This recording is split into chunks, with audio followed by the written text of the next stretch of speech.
Assalamualaikum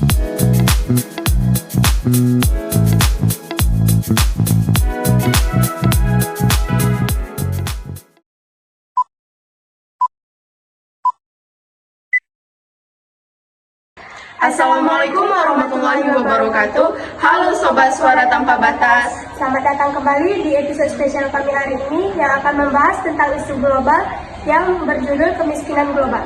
Saya Nabila Mahara dan rekan saya Saharani. Kami akan memadu perjalanan kita untuk memahami lebih mendalam tentang isu ini dan mencari solusinya.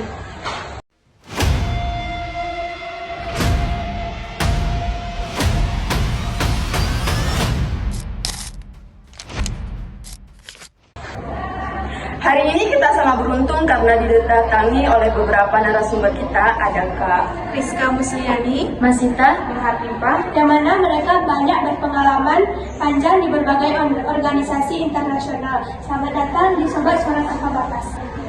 Terima kasih kepada Sobat Suara Tanpa Batas yang telah mengundang kami. Senang bergabung dengan Anda dan berbagi wawasan di sini.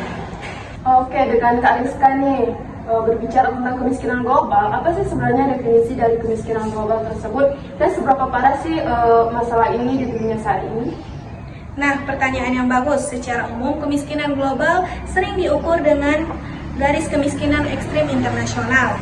Kemiskinan ekstrim internasional yang saat ini ditetapkan oleh Bank Dunia pada $2,15 per hari per orang.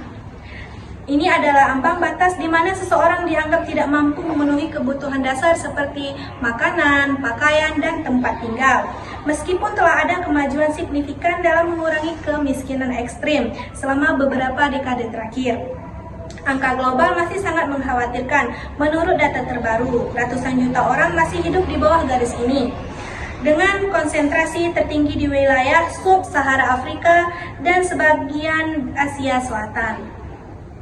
Ratusan juta, angka yang luar biasa besar. Lalu apa saja faktor utama dan apa faktor mempertahankan kemiskinan tingkat global ini, Kak Masita? Nah, inilah berita-berita yang sering dibincangkan di era global ini. Kenapa sih banyak sekali orang-orang masih berada di garis kemiskinan? Apa sih faktornya? Faktor utamanya bisa kita lihat dari pengangguran dan kurangnya pekerjaan. Karena kalau seseorang memiliki pengurangan pekerjaan, dia akan menghasilkan penghasilan yang sangat rendah sehingga tidak terpenuhi dasar-dasar biaya pokoknya. Yang kedua yaitu ada kurangnya atau rendahnya pendidikan. Nah, kurangnya pendidikan dengan pengangguran atau kurangnya pekerja itu sangat berhubungan.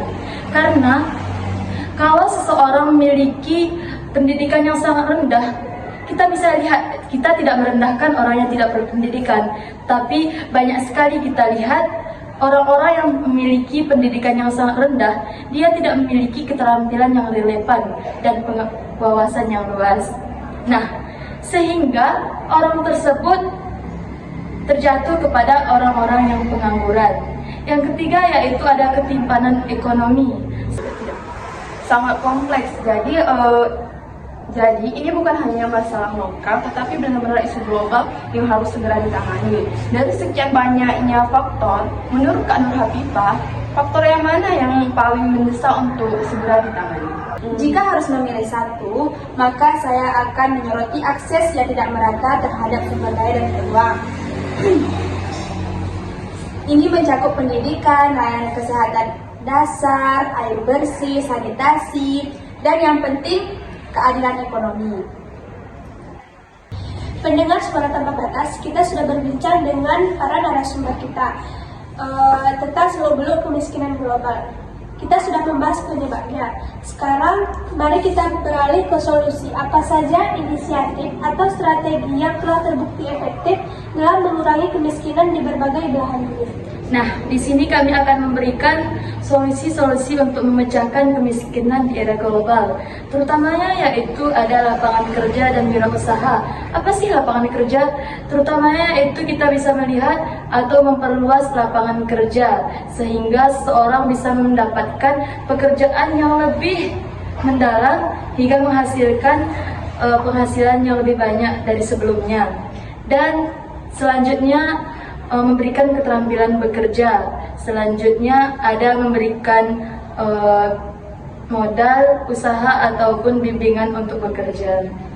Yang kedua, pendidikan yang merata dan berkualitas, memberikan akses pendidikan gratis atau terjangkau, terutama pada anak-anak yang dari keluarga miskin. Yang kedua, pendidikan keterampilan atau vokasi, agar orang bisa langsung bekerja atau membuka usaha sendiri.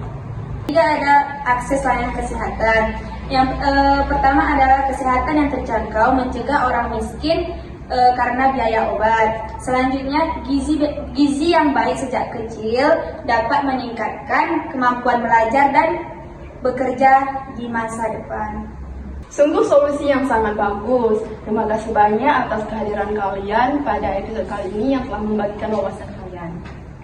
Sama-sama, senang sekali kami sudah diundang ke Sobat Suara Tanpa Batas. Terima kasih. Demikian episode Sobat Suara Tanpa Batas kali ini. Kita telah banyak belajar dari beberapa narasumber kita tentang mulai dari akar masalah hingga ke solusi, dan kita harus terus belajar supaya bisa menciptakan dunia yang lebih baik untuk semua orang. Saya Nabila Mahala dan rekan saya Saharani, kami pamit undur diri. Sampai jumpa di episode selanjutnya.